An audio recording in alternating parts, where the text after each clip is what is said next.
Hiya! Whisper here, back from BlizzCon. I had a great time. I saw a lot of people, met a lot of people. It was a really cool time. Big announcements as well, obviously, if you haven't heard. I do want to say I am a little under the weather. It is not COVID, but I am sick because such is the life of conventions, right? So if I sound a little bit off or I have to, like, you know, do my thing and cough or whatever, sorry. I'll try and get it out of the way right now, just ahead of time. But question and answer time. So I picked, like, I don't know, however many tabs, 10 questions maybe, that I plucked from YouTube comments that you guys have asked over the time. And we'll go over it with the patch coming up soon. So let's just do it. So, first question, how worth is it maintaining Caustic outside of cooldowns? It is worth it, right? But a majority of your damage from Caustic comes from Kingsbane and Envenom. So, if you're not spamming Envenom, right? If you're like in a down phase where you're trying to spread bleeds around to other targets, then obviously Caustic is going to lose a lot of value. If you're in cooldowns and you have Kingsbane rolling and you're spamming Envenom, Caustic's gonna have a lot of value. So, Caustic in general is very good. You want to maintain it as much as possible. However, if you're target swapping a lot, obviously you don't need to focus on it so much, and you should focus on target swapping and getting those bleeds out instead. So you kind of have to play that by ear. If there's a priority target, obviously you would like get that up on the priority target, get that target down, use Caustic to AoE. But in general purpose AoE, you know, obviously you would try and spread bleeds. Next question. Can you make a guide on what macros you use? I've gotten this one quite a bit. I don't use macros. It's just something I don't do. I do have one macro which just casts my potion with Deathmark. That's a fairly standard macro. It's just / cast Deathmark / use whatever the name of the potion is. And in the past, I have used a tricks macro for mouse overs, so just / cast at mouse over tricks the trade. And I do that for Mythic Plus for my tanks. But I probably won't be playing tricks most of the time because Airborne Irritant and Blackjack is a very good talent combination, and tricks is kind of overrated in my opinion. So probably won't see me using that. But aside from that, no macros. If we do play Cold Blood, I would macro that into Envenom because I'm lazy and I don't want to think about it. Alright, next question. I know Ironwire was mentioned, but what about MA? This is from my AoE guide, my AoE video. Not fully a guide. I'm still working on what I want to do with those. But from the AoE talent page setup and just talking about the concepts, I mentioned that you can drop Ironwire for like a little tiny bit of DPS, which I don't personally recommend. This person asked what we can drop for MA. So MA being Master Assassin here is the crit chance from stealth. You don't want to drop this generally because it is a lot of damage. But it does bring up a good point about Flying Daggers. Flying Daggers for the extra Fan of Knives range is a utility that a lot of people do enjoy. And if you would want to drop it, I wouldn't suggest dropping Master Assassin. I would suggest dropping pretty much anything else. But it does get hard. It does get kind of hard.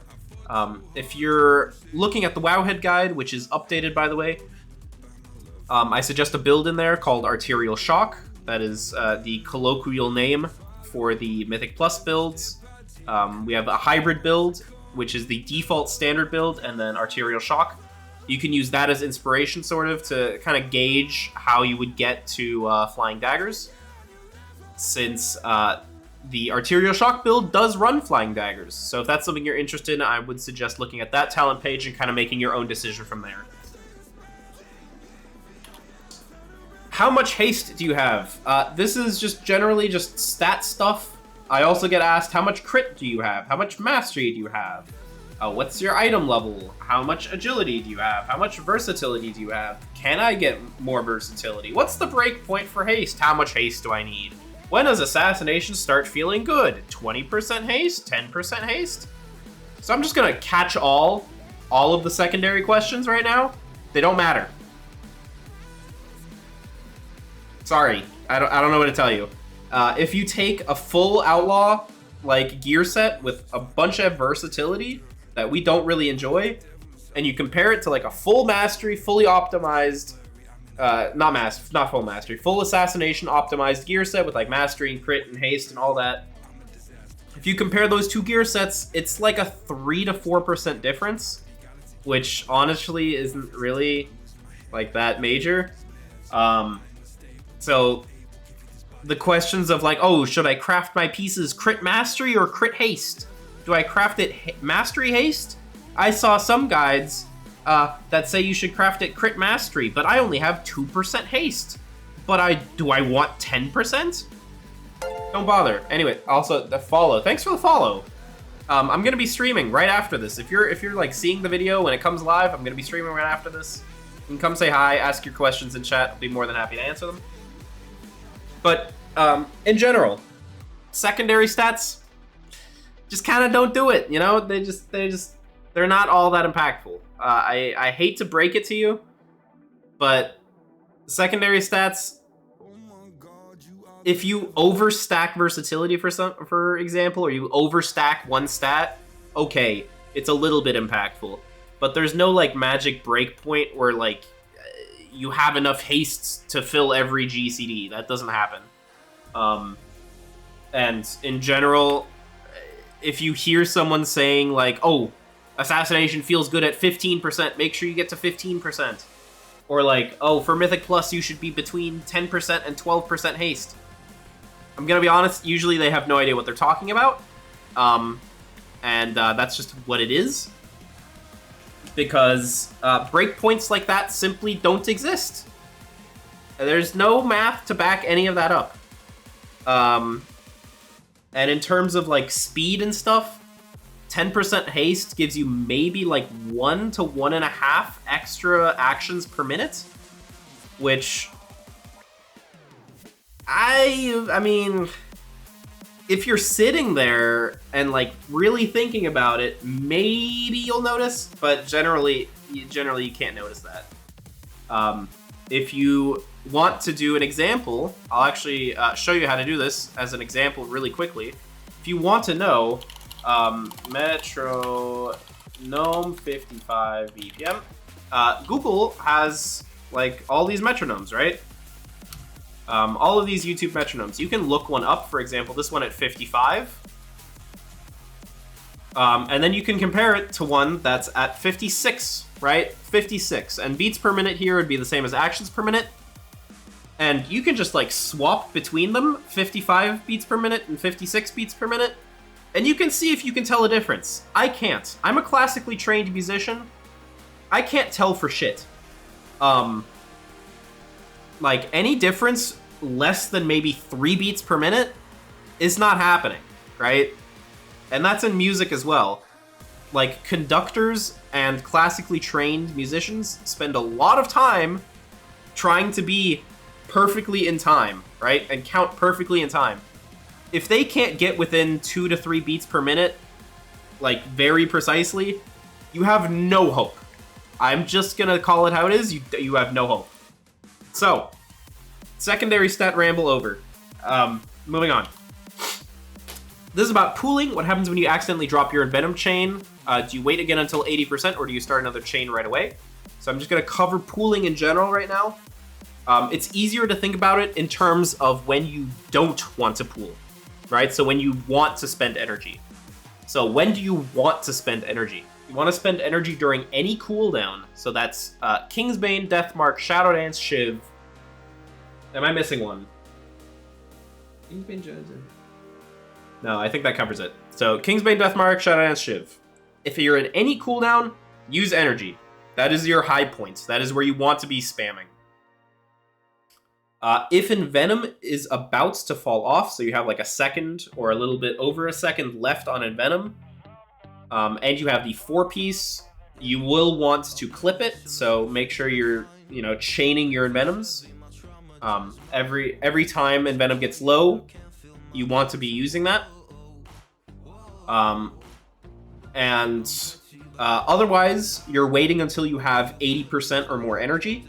So if you're high on energy, you want to start one of those Envenom chains. You want to get to a high point of energy, and then Envenom, chain the next Envenom, chain the next Envenom, chain the next Envenom, until you can't. Right? That's the general flow. Wait until energy. If you can't chain Envenom, you wait again. Then you chain Envenom until you can't. Then you wait again. Right? So it's this on and off. So in this situation that this person brought up, if you drop your chain on 150 energy, you would wait. You would wait until Envenom is able to be chained again, and then go into the next chain. Now, something that a lot of people have been saying that I need to correct, we pool on finishers, on Envenom. We do not pool on generators. What that means is you should never be waiting for energy if you have less than 4 combo points. If you do not have enough combo points to use a finisher, you should be getting those combo points to use a finisher. Like, Mutilate, Ambush, if it generates combo points, you are not waiting, right? You're not waiting at all. You need to generate those combo points first, and once you have the combo points, then you wait. You don't wait before. So, if your Envenom has like 1 second left on it, right, but you're at 0 combo points, you're not going to Mutilate and then Envenom instantly. You're going to build up your combo points, get your 4 to 5 combo points, then you evaluate, do I have Envenom up? Am I in a cooldown? If you are, then you go, right? That's the combo. Always wait on Envenom, do not wait on a generator.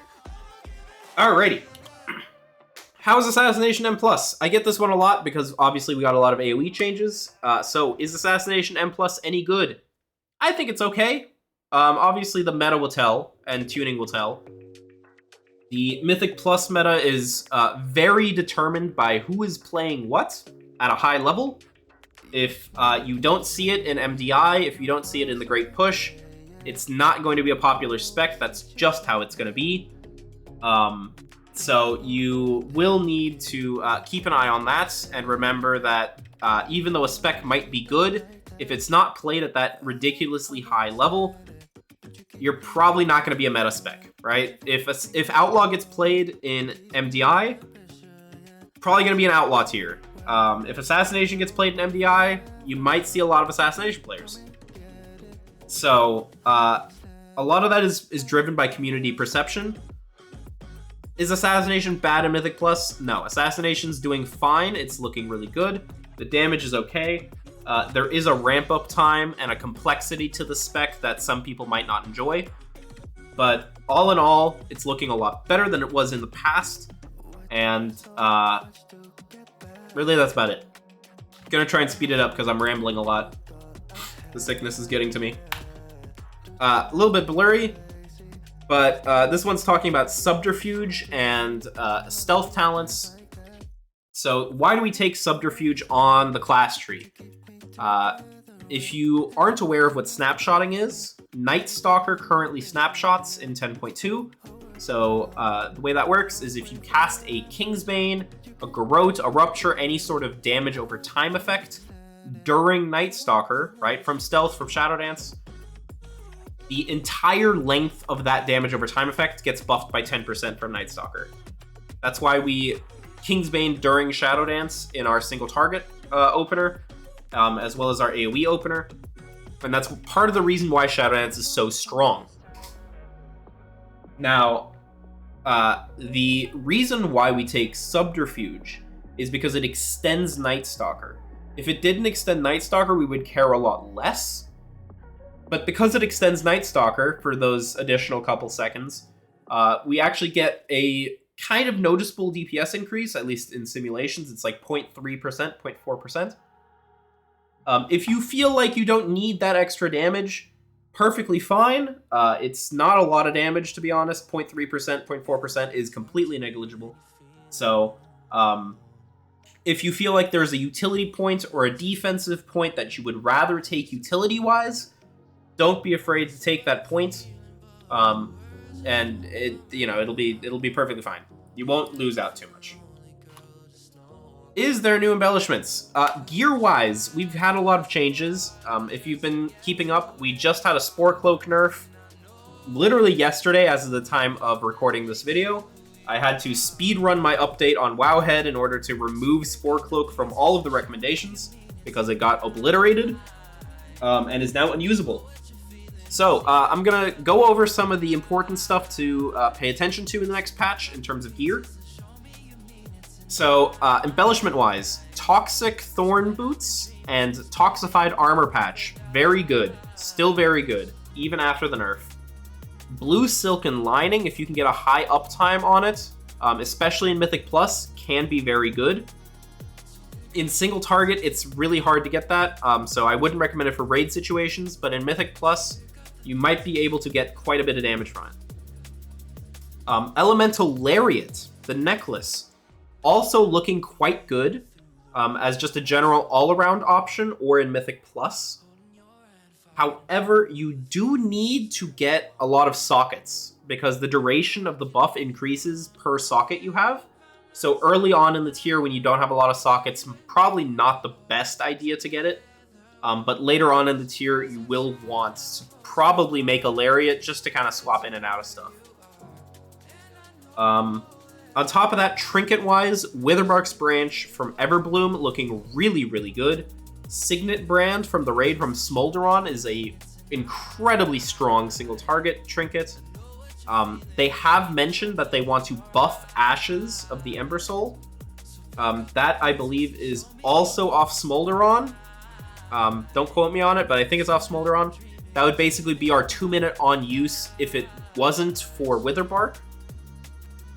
Depending on how large that buff is, we might see it being played. Witherbark right now is very over budget, it's very overpowered, and Ashes is very underpowered.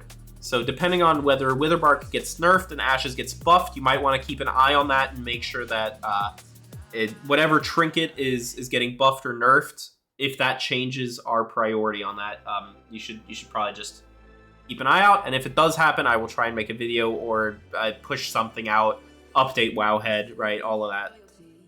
So make sure you're keeping up with that.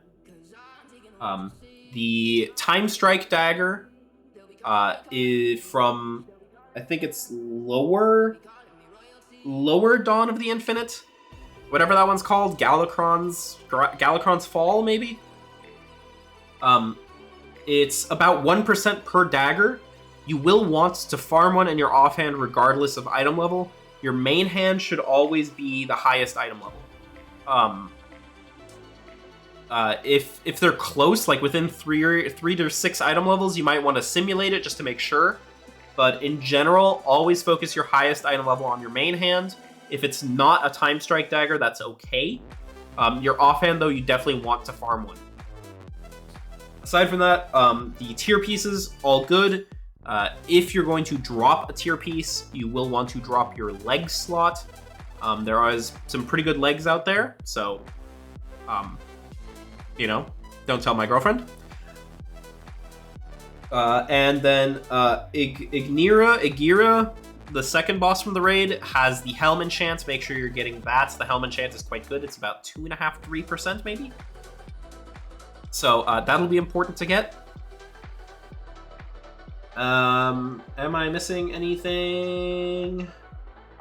Oh, for the Toxified Armor patch, you should be crafting that on Bracer or Belts typically.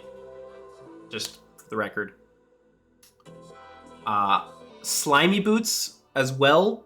They're worse because they reduce your haste, so I wouldn't recommend those. However, if you're multi-speccing, they can be kinda okay-ish, not really. I know Outlaw is recommending Toxic Thorn Boots, and I think Subtlety might be as well. So, in general, I wouldn't recommend Slimy. Just go with Toxic and just off-spec with that. Now we're getting into the bigger ones. Is there a link to your version of the Afnar WeakAura layout? Yes. Do you share your WeakAura or Plater profiles? Yes. If you go into my stream and type !UI, it'll give you a link to my Wago page. You can also find this if you type !WeakAura in Ravenholt, and all of my WeakAuras are shared there. I'm gonna update these. My current one is this 10.2. This is the Afinar WeakAuras, the practice tool that I mentioned, and then I also have my plater. So if you're interested in any of that stuff that you see me using, obviously you can go there, check that out.